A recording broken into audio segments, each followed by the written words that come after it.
Hello, viewers. Welcome to the session. Uh, as there was a technical problem doing a Facebook Live, we are recording the session for you. Yes.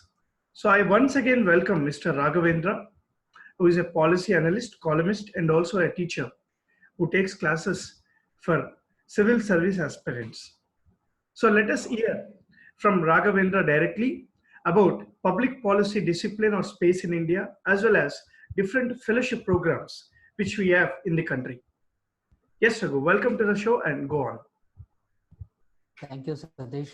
Thank you very much for inviting me on this platform, Ardhashastra Learning Center, to talk on a very important topic, which is the career opportunities in public policy, right? So why I am saying the public policy, career opportunities in public policy is very important topic is, to my mind, there are four things.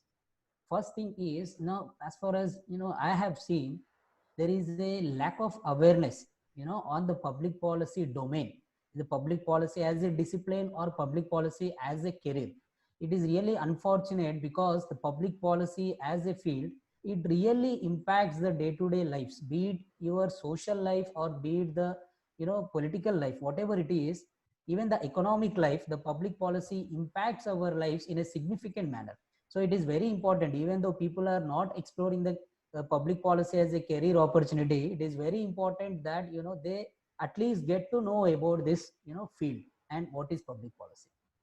Second important thing is, especially if you see among the post millennials and the Gen Z, there is a lot of social activity and political activity from the past few years.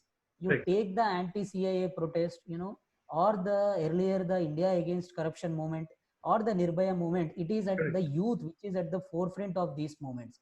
There is a lot of energy we see among us the youth, to do something constructive to the development of the nation. So if we were unable to channelize these energies in a positive direction, the nation would be at immense loss. So even for that reason, the people who are interested, the students or the working professionals who are interested in contributing to the nation in a structured format, public policy really offers an alternate, career platform for these group of people. The third thing is, especially when I talk to the working professionals, who happen to be my friends and colleagues in other sectors, when I happen to talk to them, especially the mid-career professionals, whenever I talk to them, they say I can see some sort of dispassionate among them towards the corporate sector or whatever field they are into. Because over a period of time, what happens is people are losing the job satisfaction. They see that there's nothing in the corporate sector. I want to move out to something where I can contribute to the nation, and also I can earn a decent livelihood. They also have to sustain the family. So unfortunately, there is a misconception that looking for alternate career opportunities like public policy, social work, or the political work, be it that manner, so as a not a very promising career opportunity. So because if you take the government sector or the private sector, the salaries are as competitive as the corporate sector, be it the software, or you'll get to earn, if you have a good qualification, you'll get to earn the 10 lakhs 20 lakh packages in public policy also. So it is actually a myth that if you go into alternate career opportunities, you won't be having a promising income. Okay. So Yes. Yes. that for that matter, this discussion is very significant.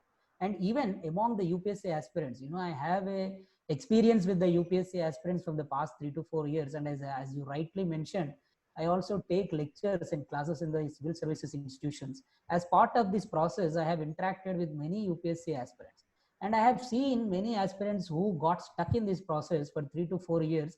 And when once they could not clear the exam and once they could not get into these coveted services, I have seen many people getting demotivated, depressed, and as if the world has come to an end, as if their career has come to an end. So that is not the right way to think, because for UPSC aspirants, if you see, they gain immense knowledge in polity, constitution, economy, governance, and all the matters, public policy. They gain immense knowledge, and if that knowledge goes into drain, it is a immense loss to the nation. So for those people also, for the UPSC aspirants who are looking for promising alternatives to contribute to the governance, good governance, public policy offers a very good promising career opportunity, No. right? And No. fourth important thing. Go on, go on. And fourth important thing, if you see, as you know, the nation is growing. We are now the fifth, largest economy in terms of PPP, and the nation is transitioning from developing stage to developed stage, right?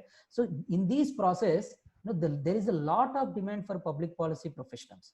Especially if you talk about, public policy from for around 10 years back or 5 years back, there is not that kind of demand. Even 10, Correct. 15 years back, there is not that kind of demand, because traditionally the public policy has been led by the senior bureaucrats in the administration.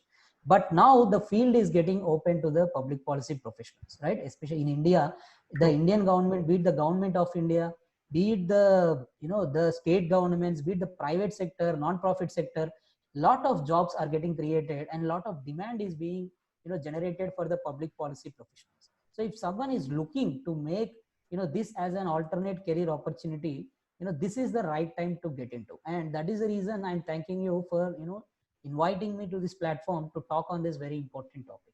Yes, yes, you have rightly mentioned the four important advantages of this session, meaning of the topic which we are discussing now. But I want to ask you something, Raghu. You have mentioned that any graduate can actually choose public policy as a career in academics or take up a job. But is there any edge for UPSC aspirant or any person who is preparing for different competitive exams? Is there any preference given to them? Of course, there would be a definitely edge, because especially if the UPSC aspirants, even without having the public policy degree, especially if they apply to the think tanks, their knowledge will come handy. And their knowledge in terms of in the multidisciplinary subjects, history, geography, economy, polity, constitution, governance, that knowledge will give the edge. So it is not that they are something falling back when compared to the people holding the public policy degrees. If the other person has a public policy degree, you have a knowledge degree, right, which comes in this process.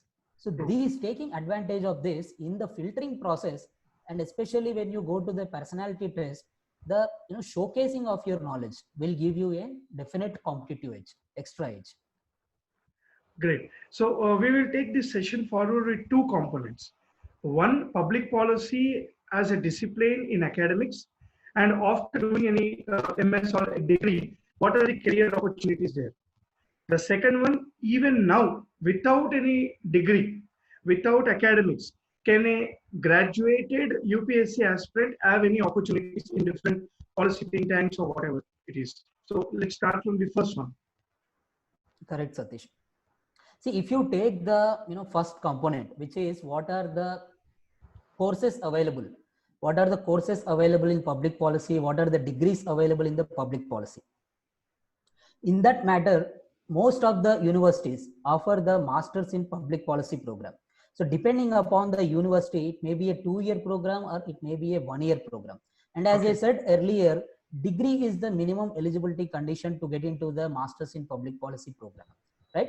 So, and depending upon the university, it could be 50 to 60% as the eligibility condition. And if you go for the universities, if you look at the universities, there are at least top 2 to 3 Indian universities, government universities, which are offering the masters in public policy program. The first university is the National Law School India University. As you know, being an advocate, the NLSIU Bangalore is one of the top law school in India. And 5 years back, they have started this full-fledged masters in public policy, right?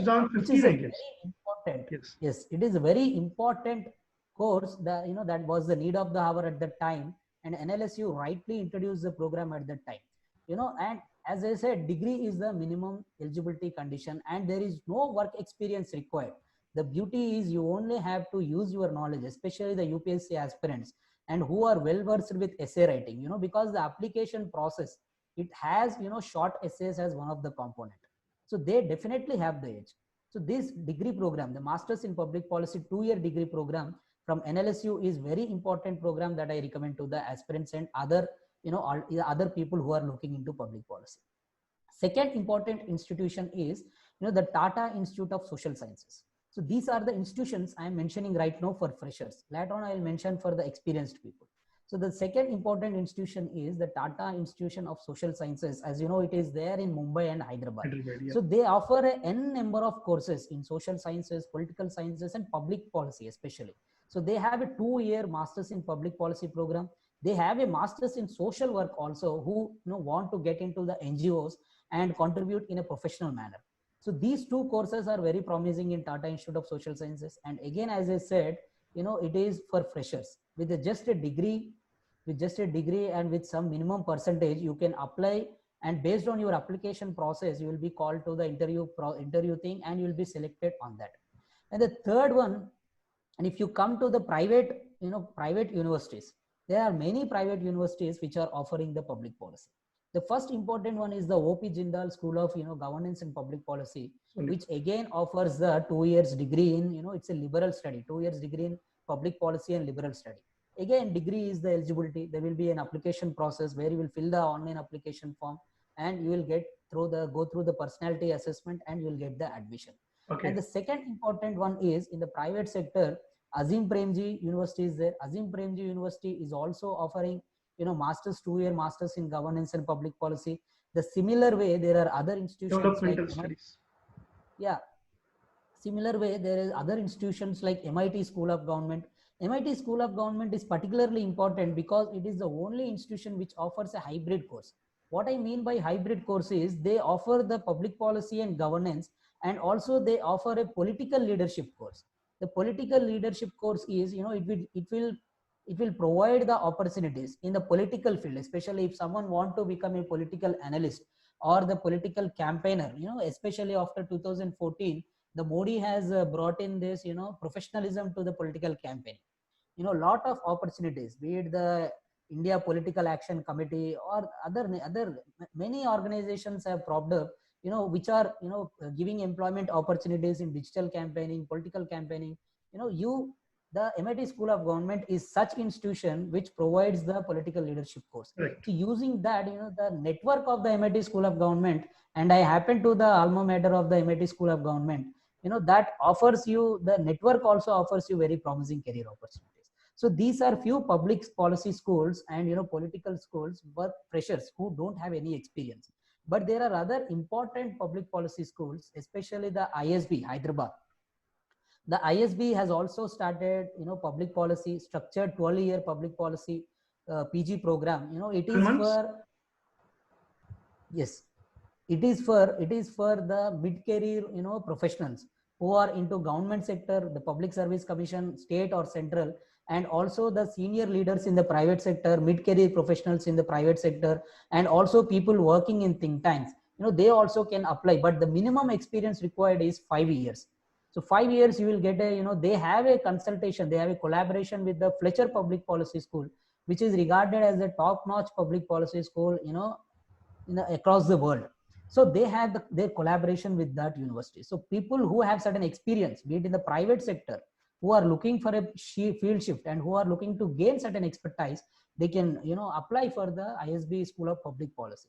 And the second institution is the IIM Bangalore and IIM Ahmedabad. Even they are offering executive programs in the public policy. Again, so for the same people, for the same group of people who are the mid-career professionals in the government and the private sector, and who should have minimum 5 years of experience, they also have the option to join the IIM Bangalore and IIM Ahmedabad executive courses. So these are roughly the academic programs being offered in the public policy domain in the India. So half a decade earlier, we did not hear this many alternatives, even in the private field or even in the government institutions. Now we have so many opportunities. If someone want to take up public policy as a career, even Sri Sri Institute in Odisha also offers this public policy. Yes, they do have started the course recently. So their eligibility process, as I mentioned, it will be degree only, but you have to check the application process in their website. I couldn't go through their website. 3C also has this. Okay, so taking forward, as you mentioned, there are a lot of public career discipline opportunities in India where you want to study for 1 year or 2 years, depending upon where you are. Just after degree, 2 years, maybe in midway, 1 year courses. But after your course, now what are the opportunities in private sector, in public sector, and also if I want to be independent? Now, is there any chance or is there any opportunity in public policy to do and earn certain amount independently, self-employed. Correct. So as I said in the beginning, especially if you see the past 5 years, the demand for public policy professionals is increasing. So though you have done the course or not have done the course, there are many opportunities in the government sector and the private and non-profit sector. If you take the government sector, like say if you take the Niti Aayog is the central government's think tank, policy think tank. So the Niti Aayog has a program for young professionals. So young professionals who graduated from the public policy schools, and they offer a very good amount ranging from 40,000 to 70,000 depending upon the application. So the Niti Aayog, and working with Niti Aayog gives very good exposure to the government functioning and the government policy making. And apart from the Niti Aayog, if you see the RBI also has openings for economy, who has done the public policy in economics. They also have the opportunity in RBI, and various ministries are there, especially the Ministry of External Affairs will also take the young professionals who graduated from the public policy, and various other government of India ministries time to time, they hire these public policy professionals as consultants for providing them the expertise with the public policy making and also the action plan to implement the public policy. And coming to the state governments, sorry, PMRDF as well. PMRDF is there, very good, rightly you mentioned. I thought I will discuss that in the fellowships. The Prime Minister Rural Development Fellowship, it was started in the UPA time. It was being, in collaboration with Tata Institute of Social Sciences, the Ministry of Rural Development offers this fellowship. The fellows will represent the Prime Minister at the district level, right? And they will closely work with the district administration, especially the collector, and they will share their inputs in the implementation of the programs at the district level, the schemes at the district level, right? And they have a unique opportunity to work across the departments at the district level and to provide the feedback to the district collector and also to the rural development office department, right? And if you look at the salaries, if you look at the stipend that they provide, it is very good stipend that they provide. Around 75,000 they'll provide, and the selection process would be through all India test, right? They'll take an all India test and there'll be personality test. Mostly for UPSC aspirants, especially, getting into PMRDF is very easy because they have an edge over the government policies, government programs, and clearing this all India exam is very easy for them compared to other fellows, right? So I would recommend UPSC aspirants to keep watching, to have an eye on the PMRDF fellowship, because after the India government has come, I have not seen any notification after the India government has come, but there seems to be some talk to again bring the notification to revive this fellowship. So it is advised that you keep looking the Ministry of Rural Development website for the notification of this fellowship. And to continue the earlier thing, as I told, there are many opportunities in government of India. And even if you go to the state governments, even state governments are opening up their space for public policy to the professionals. There are many fellowships at the state government level.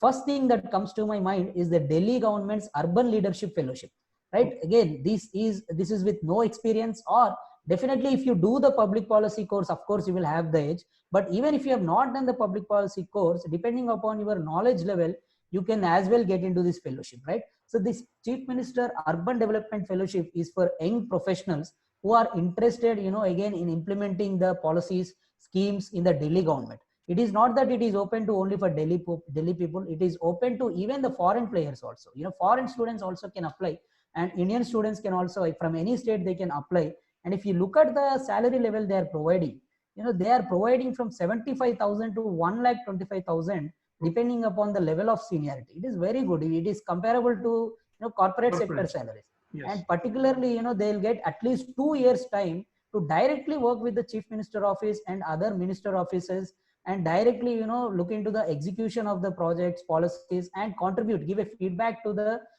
political executive. And again, the application process is through their website, Chief Minister Urban Leadership Fellowship. You have to fill an application form. There will be a personality test. Based on it, you will be selected. So second important fellowship is, the Madhya Pradesh governments. The Madhya Pradesh government's young professional in public policy. Again, it is attached with the Chief Minister office.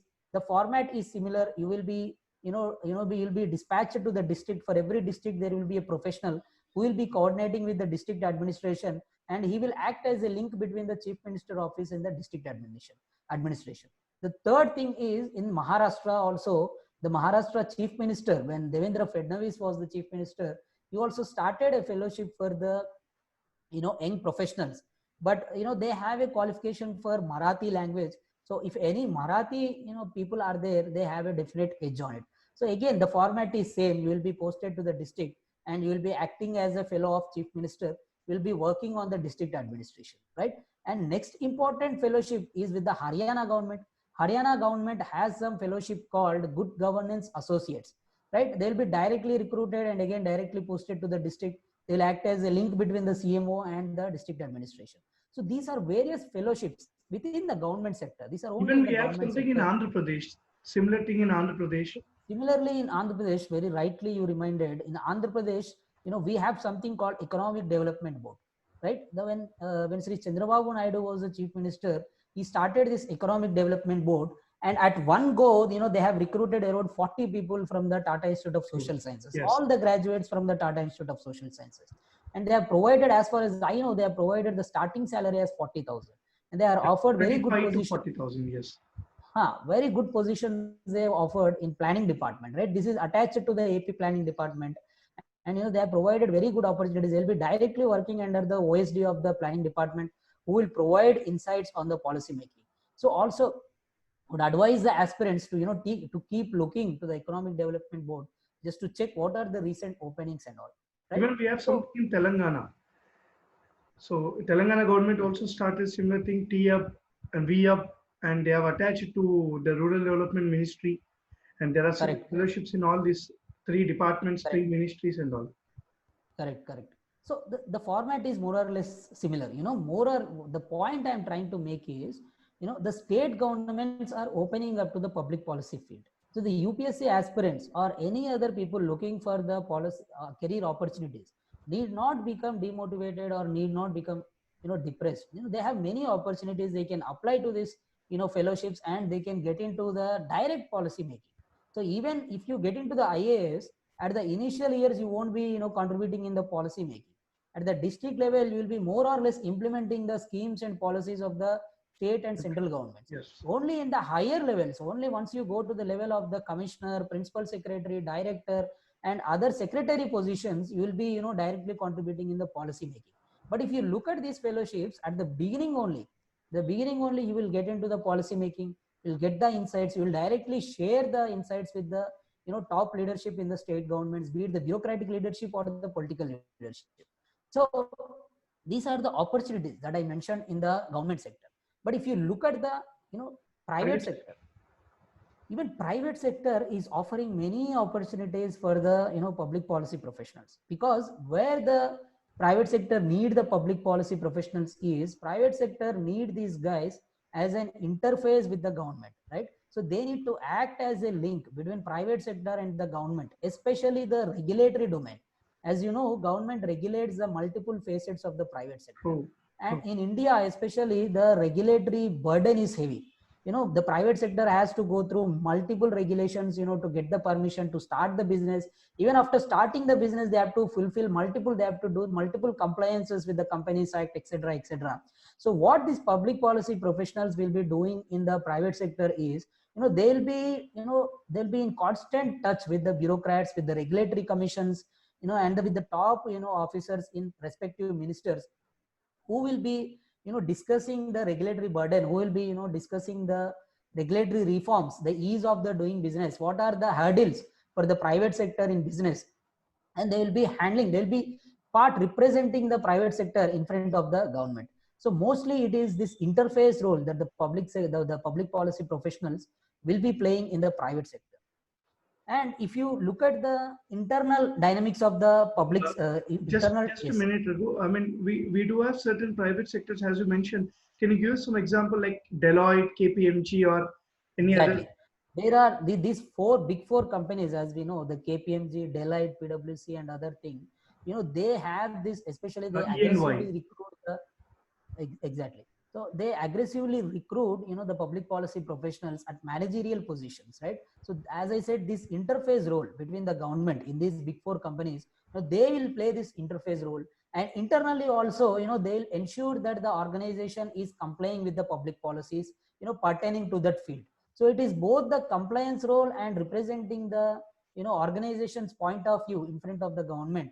So it is that role that this private sector, the public policy professionals in private sector play. Even the Reliance also aggressively recruits the public policy professionals. So there are multiple private sector, organizations who need these public policy professionals. And now if you go to the non-profit sector, right, there are multiple fellowships. Non-profit sector, I will divide it into two branches. First thing, if you take the NGO branch is there, more or less active on the ground. Correct. The NGO branch, if you look at the NGO branch, the NGO people also need a public policy professional, to present their proposals in front of the government. The NGO, any NGO would advocate for a cause. So these NGO would need a policy professional to draft their representation, to do the policy research, and to represent in front of the government, right? So there is a lot of demand in NGOs. And second branch, if you go to the think tanks, as you know, they do the policy research. They are the knowledge backbone of the public policy in the non-profit sector. So even in think tanks, there will be positions like research associate, policy associate, right, who will be involving in the, policy research and policy drafting and then policy advocacy. So largely they'll also perform the campaigning roles. If there is any public policy which a particular think tank is advocating, so these policy professionals will also be involved in organizing the roundtable conferences, seminars, etc. So these are the roles that they get in think tanks. And if you take certain examples, as you mentioned in the beginning of the discussion, especially for UPSC aspirants, again, there is this very wonderful think tank where I happen to work in my beginning of the career, and as you also has associated with this earlier, and now even associated with Foundation for Democratic Reforms. As you said, this for UPSC aspirants particularly, when I was there as a research associate in FDR, I have seen many UPSC aspirants who are coming for the internships and also public policy roles. There are many alumni who happen to go into the civil services too. Yes. If you take the example, there is Sai Charan, Padma Kari, there are many people who has gone to civil services, after working from the FDR. They used to get the direct insight from, policy leaders in the organization, and especially Dr. Jaiprakash Narayan, who happened to be very popular among the UPSC aspirants for his profound knowledge on the governance and public policy, right? So Dr. JP in FDR, he provides personal time with the aspirants, which many people struggle to get actually. Almost so every FDR day, offers almost every day, exactly, 2 hours. Exactly. Actually, he loves to interact with the interns and the research associates, and he actually loves to share his insights and enrich their knowledge. So that is a very beautiful aspect of the FDR internship. And you also happen to see interns from across the disciplines, right? From law discipline, social science, political science, public policy, degree, technology, the STEM disciplines. So multiple disciplines, people from multiple disciplines used to come, and it really enriches the person's knowledge. And after doing the internship, if you really look to continue the career, there are also promising opportunities. Especially many UPSC aspirants have happened to become research associates at FDR. They have spent some time and they have again gone to higher levels in other organizations. So FDR is one such thing in Hyderabad, and there are multiple think tanks in even the Hindu Center for Public Policy is there in Hyderabad.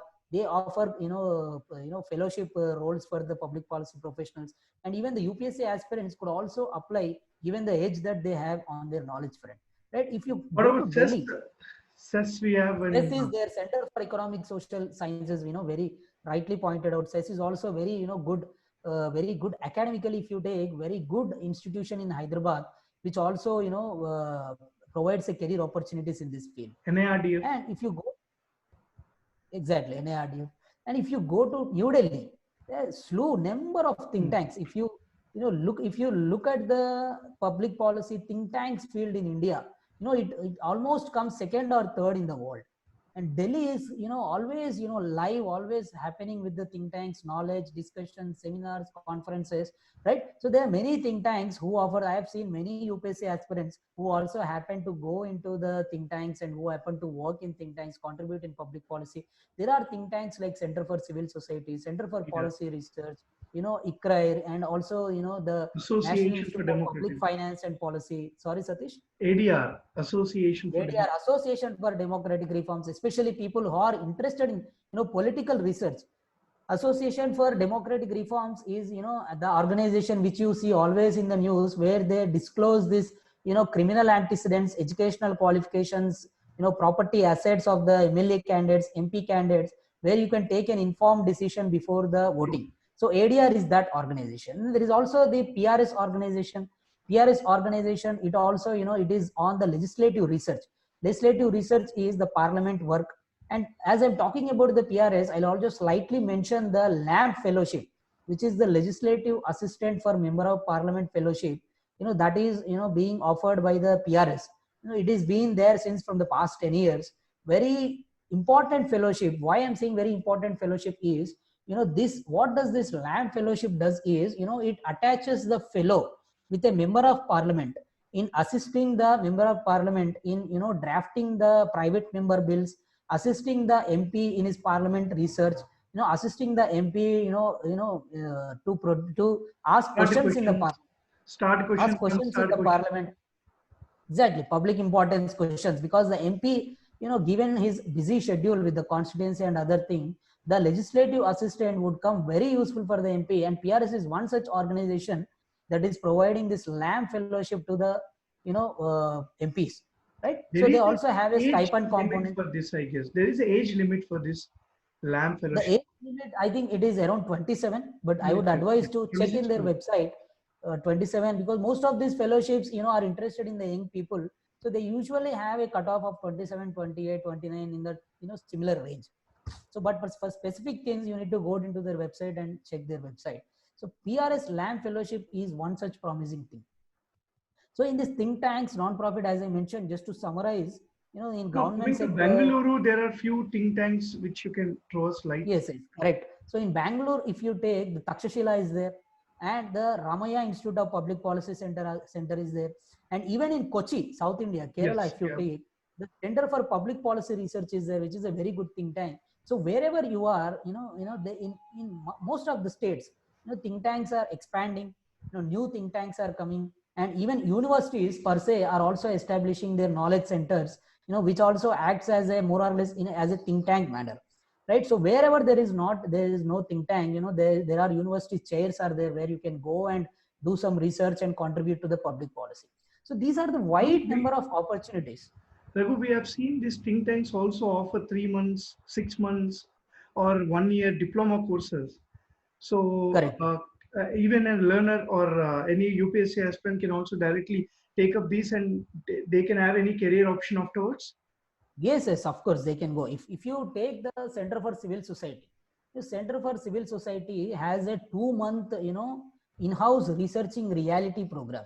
That is a kind of 2 months you will spend there. And once if you get adjusted with the CCS, their ideology and, their, way of public policy, you could also explore the career opportunities. So always, internships, fellowships, as you said, the 3 months boot camps. Vision India Foundation offers a 3 months, 2 months or 3 months public policy boot camp.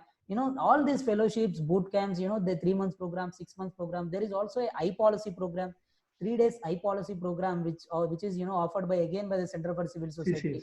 So these programs, they'll for UPSC aspirants, especially who don't have any, work experience. Unfortunately, there will be many people who will be working and preparing, but there are also many people who won't work and prepare in this process. So for them, these I-policy programs, fellowships, 3 months programs, 6 months programs, internships, they provide a stepping stone for a good career in the think tanks and the private sector.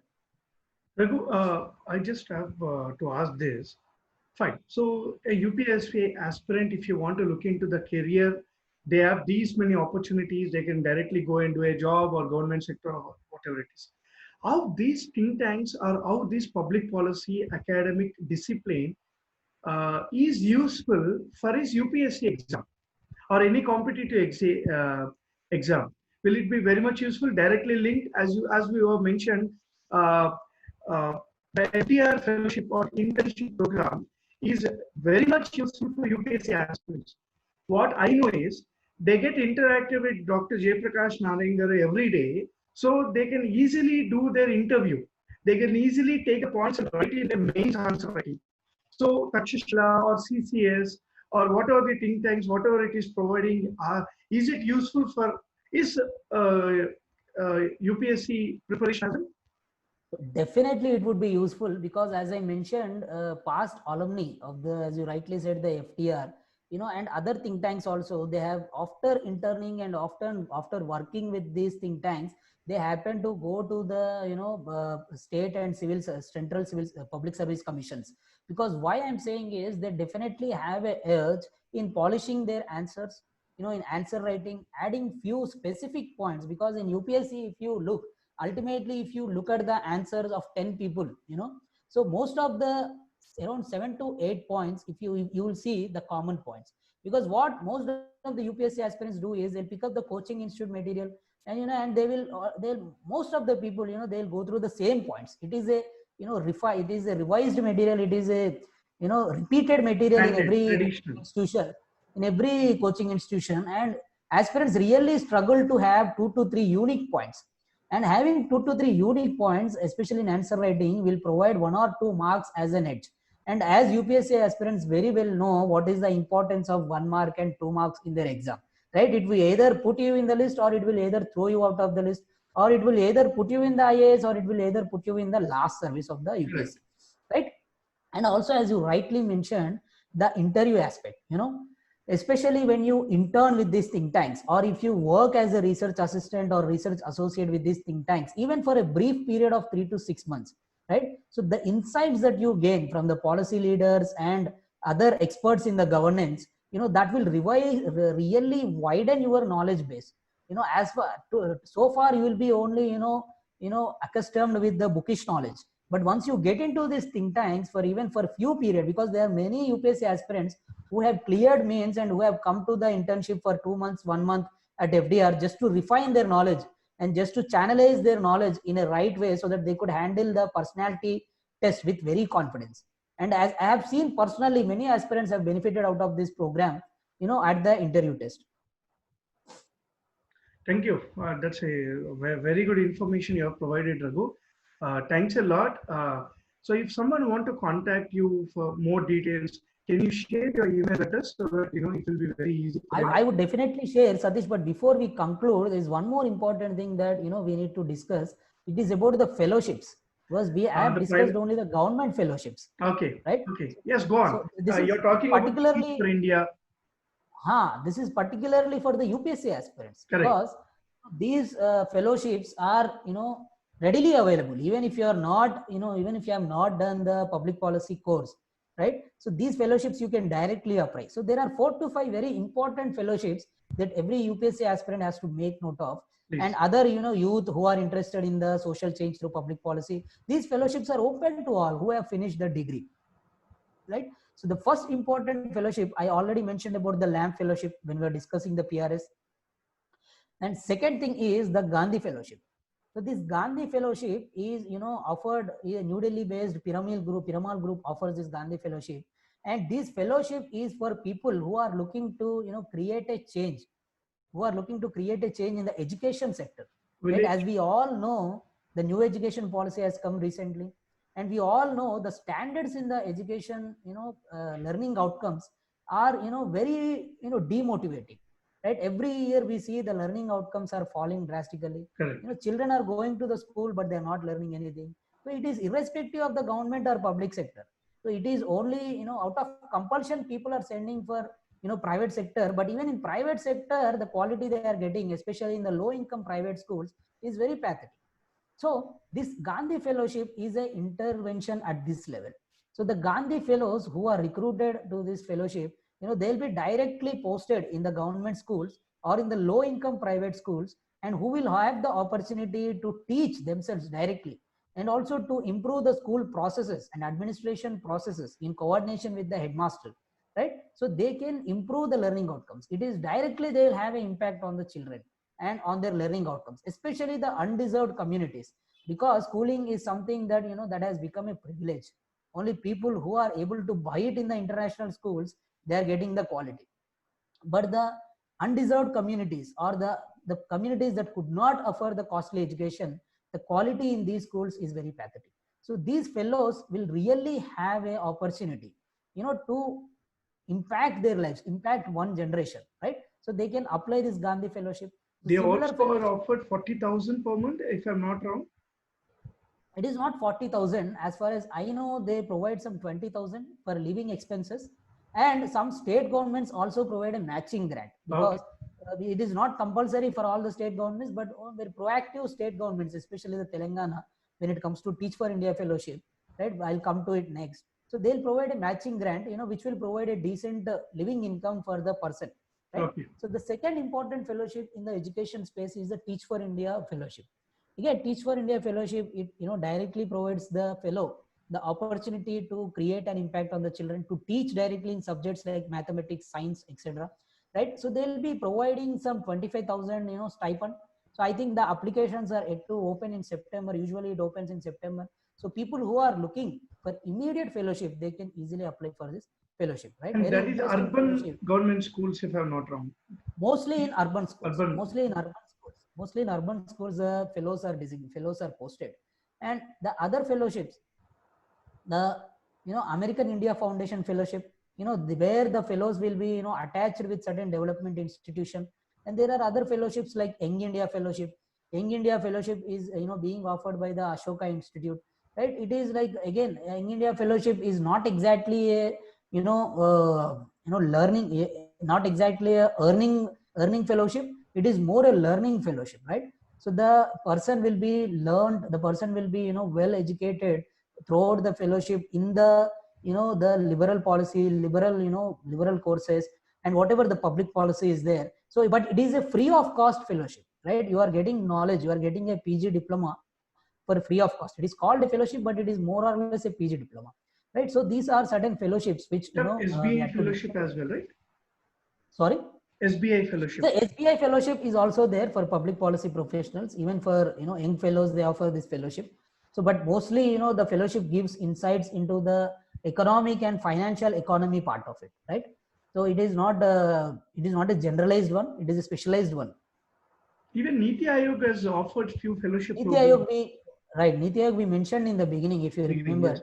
The young policy professionals program is there, and internship opportunity is also there in Niti Aayog, right? So especially the UPSC aspirants can make use of the internship opportunity, because the young fellows program in the Niti Aayog one, which is a a kind of job, it is open for only public policy graduates, right? You need to have a graduation, post graduation in public policy, and that too from top-notch universities. Niti Aayog especially takes people from top-notch universities. But internship program is open to freshers, degree graduates, UPSC aspirants, especially they can apply for this Niti Aayog fellowship. That's Niti Aayog internship. Yes, that's awesome, Raghu. You have shown so much light, thrown so much light on UPSC aspirants. What are the different alternative career opportunities? And lastly, if you can share your email address, if there is anything, they can directly email you. True. So thank you, Satish. Again, I hope this discussion has helped the aspirants in knowing what are the opportunities. At least from now on, the aspirants should not think that there are no other opportunity. So there are multiple career opportunities. So make use of these fellowships, make use of these career opportunities, and excel in whichever field you are in, right? And extremely sorry we could not go to the live, because there was a technical thing from my end, and I hope this video will provide that insights in a similar manner. And if it is a live, we could have taken the questions on live, but in case if you have any questions, you can write to me directly on my email ID raghu.dvl@gmail.com, right? So you can, I will repeat it again, raghu.dvl@gmail.com, or you could redirect the questions from the Ardhashastra platform, right? So thank you very much. Thank you, Satish. Thank you very much for the aspirants. So guys, yes, all the viewers and learners, there is always an alternative opportunity for anything. Like with the Facebook Live, we are coming to you this way. So this is an alternative thing.